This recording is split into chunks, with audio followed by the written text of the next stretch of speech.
ହାଲୁକା ଶୀତ ସହ କୁହୁଡ଼ି କରିବ କଲବଲ। ଉପାନ୍ତରୁ ଉପକୂଳ ସବୁଠି ଘନ କୁହୁଡ଼ିର ଆସ୍ତରଣ ଅନୁଭୂତ ହେବ। ଆଜି ଘନ କୁହୁଡ଼ି ପାଇଁ ଉତ୍ତର ଉପକୂଳ ଓଡ଼ିଶା ସହ ଦକ୍ଷିଣ ଓଡ଼ିଶାର 19ଟି ଜିଲ୍ଲାରେ 200 ମିଟରରୁ କମ୍ ଦୃଶ୍ୟମାନ ଦୂରତା ରହିବ ବୋଲି ସତର୍କ କରାଇଛି ପାଣିପାଗ କେନ୍ଦ୍ର। କାଲି ପୁରୀ, ଖୋର୍ଦ୍ଧା, ନୟାଗଡ଼, ଗଞ୍ଜାମ, ଗଜପତି, କଟକ, ଅନୁଗୁଳ, ଦେବଗଡ଼, ସୁନ୍ଦରଗଡ଼, ଝାରସୁଗୁଡ଼ା, ସମ୍ବଲପୁର, ସୋନପୁର, ବୌଦ୍ଧ, କନ୍ଧମାଳ, କଳାହାଣ୍ଡି, କୋରାପୁଟ ଏବଂ ରାୟଗଡ଼ାର ଅଧିକାଂଶ ସ୍ଥାନରେ ଘନ କୁହୁଡ଼ି ନେଇ ୟେଲୋ ଆଲର୍ଟ ଜାରି କରାଯାଇଛି।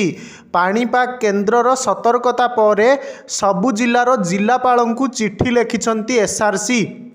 ବିଶେଷକରି ପରିବହନ ବିଭାଗ ଏବଂ ପୋଲିସକୁ ଗାଡ଼ି ଚଳାଚଳ ନେଇ ଆବଶ୍ୟକ ପଦକ୍ଷେପ ଗ୍ରହଣ କରିବା ପାଇଁ ନିର୍ଦ୍ଦେଶ ଦିଆଯାଇଛି। ଘନ କୁହୁଡ଼ି ସମୟରେ 50 ମିଟରରୁ କମ୍ ଦୃଶ୍ୟମାନ ଦୂରତା ରହୁଥିବାରୁ ଦୁର୍ଘଟଣା ଘଟିବାର ସମ୍ଭାବନା ରହିଛି। ତେଣୁ ବିଭିନ୍ନ ଦୁର୍ଘଟଣା ଜୋନ୍ ଉପରେ ନଜର ରଖିବାକୁ ପରାମର୍ଶ ଦିଆଯାଇଛି। ଆସନ୍ତା 7 ଦିନ ପର୍ଯ୍ୟନ୍ତ ରାଜ୍ୟରେ ପାଗ ମୁଖ୍ୟତଃ ଶୁଖିଲା ରହିବ।